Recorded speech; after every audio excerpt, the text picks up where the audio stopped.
काम चलाउ प्रधानमन्त्रीले मन्त्रीमण्डल पुनर्गठन गरेर संविधानको ध्वजी उडाएको भन्दै प्रतिपक्षी दलहरूले आपत्ति जनाएका छन्।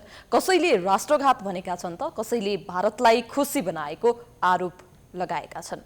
एक रिपोर्ट। प्रतिनिधि सभा विघटन गरी आगामी कार्तिक र मङ्सिरमा निर्वाचनको घोषणा गरेको केपी शर्मा ओली नेतृत्वको सरकार एकपछि अर्को विवादमा फस्दै आएको छ। प्रधानमन्त्री ओलीले जनता समाजवादी पार्टीको महन्त ठाकुर पक्षलाई सरकारमा सहभागी गराउँदै मन्त्रीमण्डल विस्तार गरेपछि चौतर्फी आलोचना हुन थालेको छ। प्रतिनिधि सभा विघटनको कदम असंवैधानिक भएको भन्दै सर्वोच्च अदालतमा मुद्दा चलिरहेको छ। सरकारको वैधानिकता नै सर्वोच्च अदालतमा परीक्षणका क्रममा रहेका बेला मन्त्री परिषद पुनर्गठन गर्नु असंवैधानिक भएको कांग्रेसको ठहर छ। देश कोरोना महामारीको संकटबाट गुज्रिरहेको अवस्थामा मन्त्रीमण्डल पुनर्गठन गर्नुलाई कांग्रेस नेता राजेन्द्र कुमार केसीले राष्ट्रघातको संज्ञा दिनुभएको छ।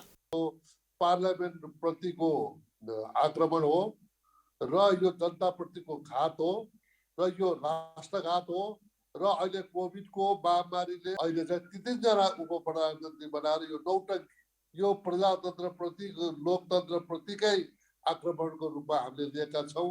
यो प्रधानमन्त्रीले गैर जिम्मेवारी गैर संवैधानिक र राष्ट्रघातको कदम चाल्नु भएको छ। मैले त्यही अनुभूति गरेको छु।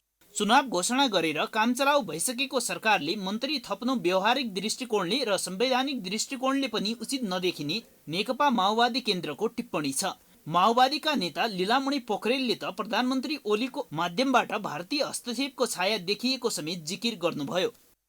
आफ्नो सत्ता लम्ब्याउनका निम्ति आफ्नो असंवैधानिक गैर कानुनी अराजनैतिक अनैतिक सरकार लम्ब्याउनका निम्ति जुन व्यक्तिहरूलाई राखेर उहाँले मन्त्री परिषदको पुनर्गठन गर्नुभएको छ, अब त्यसमा के छाया देखा पर्यो त भने भारतीय हस्तक्षेपको प्रत्यक्ष छाया देखा परेको छ र केपी ओलीको माध्यमबाट भारतीय हस्तक्षेप गम्भीर रूपमा चाहिँ नेपालमा भइरहेको अनुभूति भएको छ।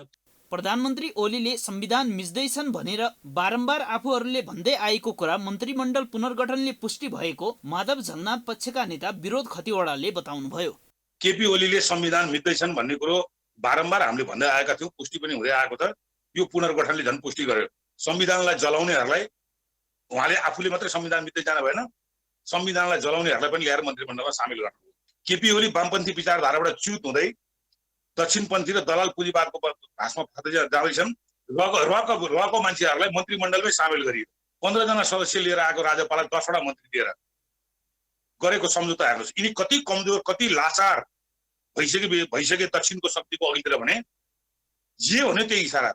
त्यस्तै जसपाको उपेन्द्र यादव पक्षका नेता महेन्द्र राय यादव कामचलाउ सरकारले मन्त्रीमण्डल विस्तार गर्नु संविधान त र कानुन त नमिल्ने तर्क गर्नुहुन्छ।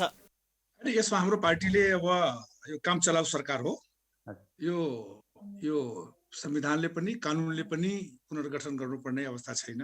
जुन साथीहरू जानुभयो उनले यो देशको संविधान, यो देशको उपलब्धि, यो देशको परिवर्तन, यो देशको गरेका उत्पीडितहरूले गरेका तराई मधेस मधेसीहरू जनजातिहरू सबै आन्दोलनको जोड पार्टी निर्माण भएको थियो र ती जनताहरूसँग उहाँहरूले विश्वासघात गरे, धोका गरे। सरकारको सिफारिसमा राष्ट्रपति विद्यादेवी भण्डारीद्वारा मुलुकको प्रतिनिधि सभा विघटन भइसकेको छ। अर्कोतर्फ मुलुक कोरोना महामारीले थिलथिलो बनिरहेको बेला मन्त्रीमण्डल विस्तार गर्नुले सरकार जनताप्रति कति उत्तरदायी छ भन्ने कुरा पनि प्रश्न हुन्छ। प्राइम टाइम्स टेलिभिजनका लागि प्रकाश बमको रिपोर्ट।